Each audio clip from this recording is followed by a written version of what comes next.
My name's Harper. I'm a songwriter producer from Toronto, and you're tuned in to Majime.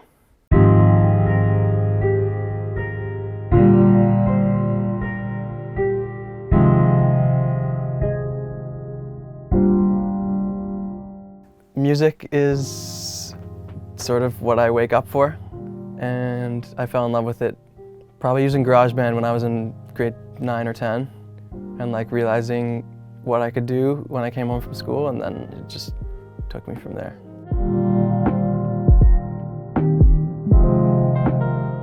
Probably started with the Beatles and then worked its way into like the newer generation, the Bon Ivers, the Frank Oceans, the Sampras, the James Blakes. And then it took a turn to more like on the production side, so the Frank Dukeses of the world, sort of the names behind the scenes once I was like really keen.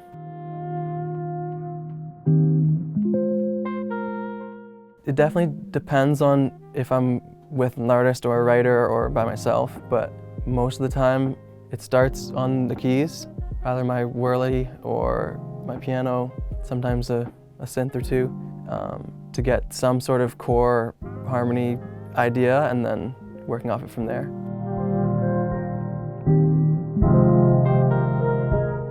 My dream collaboration on the production side is probably Kendrick or Rihanna. I think sort of for obvious reasons. Since I started to listen to music, like they've been like pushing things forward. And then as maybe an artist collaboration, it's a little bit tougher. I might say Sampha. Yeah, let's go with Sampha.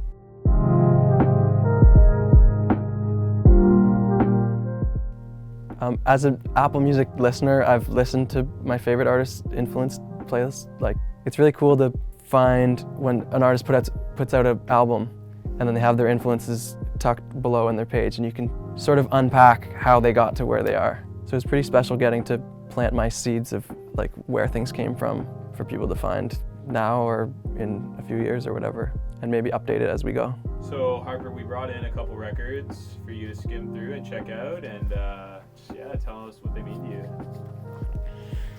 What do we got? Woo! Starting strong, thank you.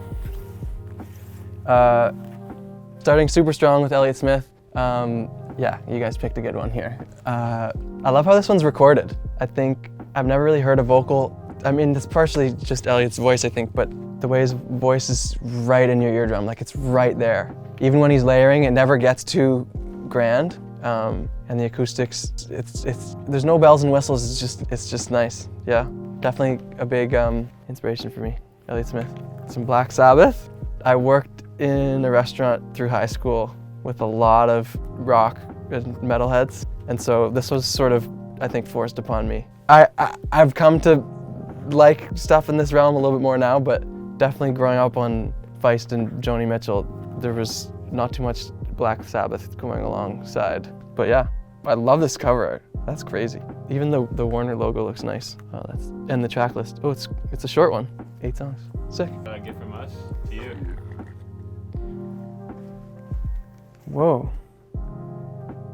Okay. You ever heard of Boys of Canada? I have now. This is so embarrassing. How do I not know? I was just flexing about listening to new music, but how have I never? What? Tell me. Talk to me. I'll let you take it away. So they're like an experimental kind of ambient band. They're like an ambient band from, well, not really from Canada. Anyway.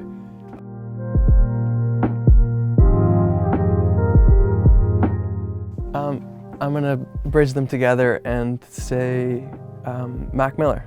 So definitely aspirations-wise, trying to be 5 years from now or 20 years from now, someone people can talk about in such a positive and strong way as Mac. I know someone who helped on the swimming record, and that day to him was like one of his best days of his life, just like being around someone that just great and warm and kind, and yeah, so I'd like to be some version of that down the line, yeah.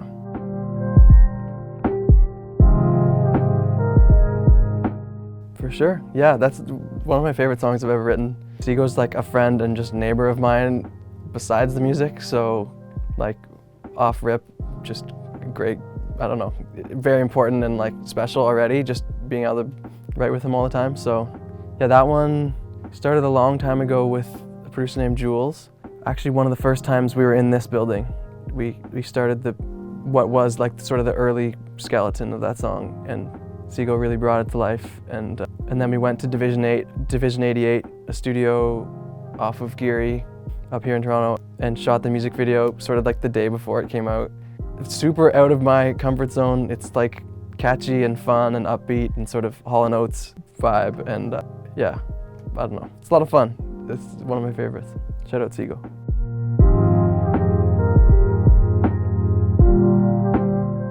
Whatever next year's version of Juno would be.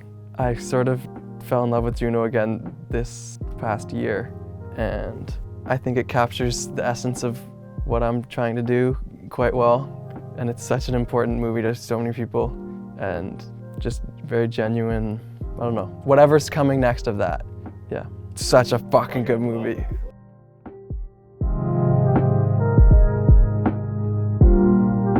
Absolutely.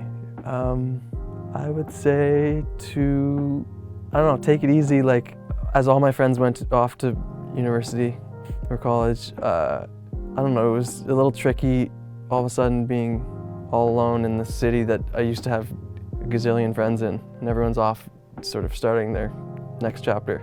I would tell that guy that it's gonna be okay, and you're gonna, like, it didn't even take a year, and I found the people that I'm spending every day with now, and like, yeah, I don't know, just to have some patience, which I guess I ended up having, so maybe that's not good advice, but yeah, I don't know, keep making music.